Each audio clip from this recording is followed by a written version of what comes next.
année, bonne année, bonne année. Bonne année. Ouais, bonne année, bonne année. Ouais, bonne année toujours, Nakatata.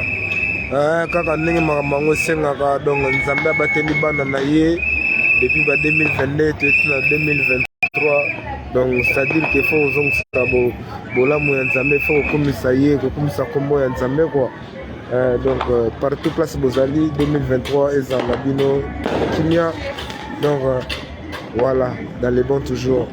Nabi que 2023 makambo bien il faut ezala plus que 2022. Faut tout le monde en 2023 et ça la plus que 2022. Voilà. Papillon à Boulaïga comme en 2023, Massanabi soit Katani.